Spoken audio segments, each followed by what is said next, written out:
Yang kedua, Masjid Agung Umayyah Damaskus, Syria, diyakini sebagai tempat dimakamkannya kepala Nabi Yahya. Pihak Gereja Katolik secara resmi mendukung pendapat ini.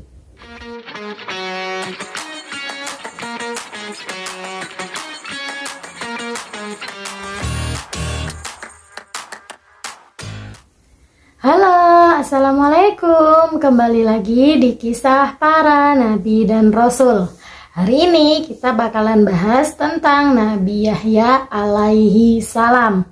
Langsung saja kita masuk ke ceritanya. Nabi Yahya disebutkan di dalam Al-Quran sebanyak 5 kali.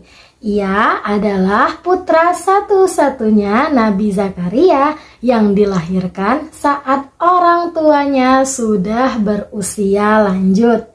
Sejak usia dini, Nabi Yahya sudah diajari dan hafal ajaran-ajaran yang terkandung di dalam kitab Taurat. Nabi Yahya hidup sekitar tahun 1 sebelum Masehi sampai 31 sebelum Masehi. Ia membantu ayahnya berdakwah dengan mengingatkan kaumnya dan para pemimpin Bani Israel yang melanggar hukum Taurat.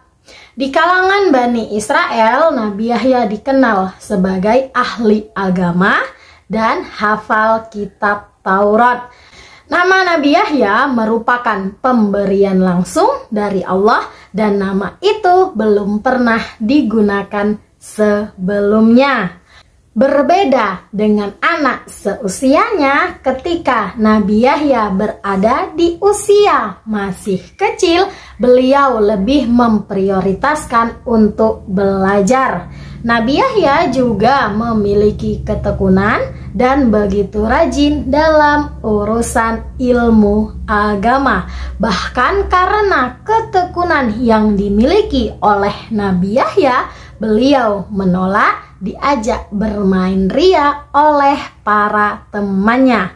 Nabi Yahya dengan tegas memberikan pengetahuan kepada temannya, jika kita diciptakan oleh Allah bukan untuk bermain-main, melainkan untuk beribadah. Suatu ketika terjadi peristiwa, teman dari Nabi Yahya sedang asik menyiksa seekor binatang.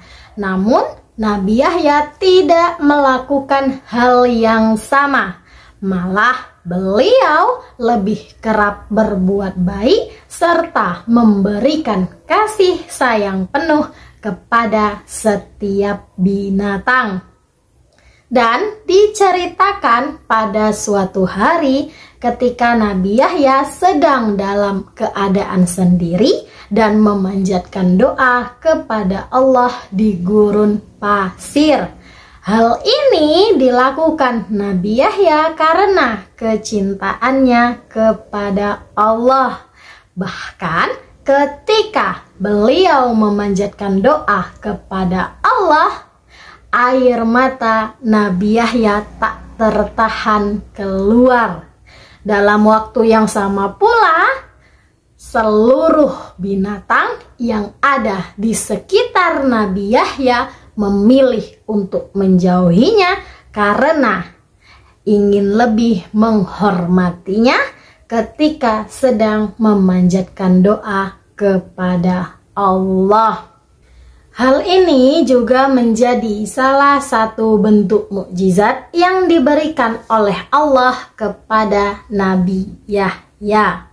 Disebutkan kota Yerusalem pada masa itu sedang dipimpin oleh seorang raja bernama Herodes. Pada masa itu, Raja Herodes ingin melakukan pernikahan dengan kerabatnya sendiri, yaitu Putri Herodia. Paras cantik dari Putri Herodia memanglah cantik hingga membuat Raja Herodes jatuh hati kepadanya. Karena hal tersebutlah Raja Herodes tak berdaya oleh putri Herodia. Sebenarnya pada saat itu Raja Herodes juga tahu bagaimana hukum yang berlaku tentang menikahi kerabatnya sendiri, di mana sebenarnya dalam tuntunan kitab Taurat menjelaskan jika menikahi yang masih kerabat adalah suatu hal yang dilarang. Namun Raja Herodes masih tetap bersikukuh untuk menikahi putri Herodia. Para penasihat kerajaan sudah memperingatkan Raja Herodes akan hukum yang berlaku dalam mempersunting seorang kerabat adalah sebuah larangan keras. Namun, semua peringatan yang diberikan oleh para penasihat kerajaan diabaikan begitu saja oleh Raja Herodes. Dan ia memutuskan untuk tetap melanjutkan pernikahannya. Ketika Nabi Yahya memutuskan untuk datang menemui Raja Herodes dengan maksud untuk mengingatkannya, namun karena hal tersebut menjadikan putri Herodia terpukul. Tentunya mengetahui kondisi putri Herodia yang terpukul membuat Raja Herodes marah kepada Nabi Yahya.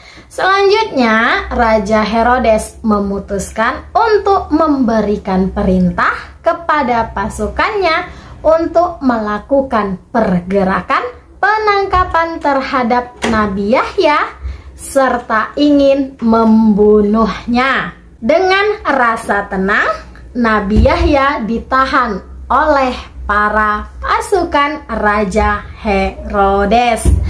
Dalam penangkapan yang dilakukan oleh para pasukan Raja Herodes, Nabi Yahya tidak melakukan perlawanan sekalipun. Hal ini dikarenakan Nabi Yahya yakin jika dirinya dijaga oleh Allah. Ketika sudah tertangkap, Nabi Yahya dibawa oleh pasukan Raja Herodes untuk menerima hukuman mati. Mengetahui apa yang akan terjadi pada Nabi Yahya membuat putri Herodia merasa senang. Bahkan putri Herodia meminta agar kepala Nabi Yahya dibawa kepadanya. Akan tetapi azab Allah datang kepada Raja Herodes dan keluarganya. Semuanya berubah menjadi seekor hewan oleh Allah. Singkat cerita, Nabi Yahya menghembuskan nafas terakhirnya di kota Yerusalem. Jasad Nabi Yahya diistirahatkan di Masjid Umayyah Syria. Kepergian dari Nabi Yahya membuat semua kaumnya merasa begitu kehilangan dan bersedih. Sampai saat ini makam Nabi Yahya masih ada dan berada di Masjid Agung Damaskus. Selain itu, terdapat beberapa tempat yang diyakini sebagai makam dari Nabi Yahya. Yang pertama, Masjid Nabi Yahya, Sebastianablus, diyakini sebagai tempat dimakamkannya tubuh Nabi Yahya. Yang kedua, Masjid Agung Umayyah Damaskus Syria, diyakini sebagai tempat dimakamkannya kepala Nabi Yahya. Pihak Gereja Katolik secara resmi mendukung pendapat ini. Yang ketiga, beberapa tempat yang diklaim menyimpan tangan kanan Nabi Yahya, yaitu Biara Ortodok Serbia Cetinje Montenegro, Istana Topkapi Istanbul, dan Skete Prodromos Gunung Athos. Selanjutnya yang terakhir yaitu tangan kiri Nabi Yahya diklaim berada di Gereja Apostolik Armenia Santo Yohanes Cinsurah, Benggala Barat. Nabi Yahya juga disebutkan membenarkan kalimat atau firman dari Allah. Ayat selanjutnya menyebutkan bahwa yang dimaksud kalimat dari Allah adalah hadirnya sosok Nabi Isa bin Maryam. Nabi Yahya juga salah satu nabi yang dilihat Nabi Muhammad saat peristiwa Isra Mi'raj. Disebutkan Nabi Yahya berada di langit kedua bersama Nabi Isa alaihi salam. Itulah cerita singkat tentang Nabi Yahya alaihi salam. Jika kalian punya cerita dengan versi sendiri yang kalian dengar dari guru agama, dari orang sekeliling, atau dari ustadz yang ceramah, bahkan dari sumber-sumber lain, bisa tulis di kolom komentar untuk saling sharing. Terima kasih yang sudah menonton video ini dan mohon maaf jika ada kesalahan dalam penyebutan dan dalam penyampaian. Saksikan video yang selanjutnya tentang kisah para nabi dan rasul, tinggal 2 episode, yaitu kisah Nabi Isa dan kisah Nabi Muhammad. Sampai jumpa lagi. Wassalamualaikum warahmatullahi wabarakatuh. Dadah.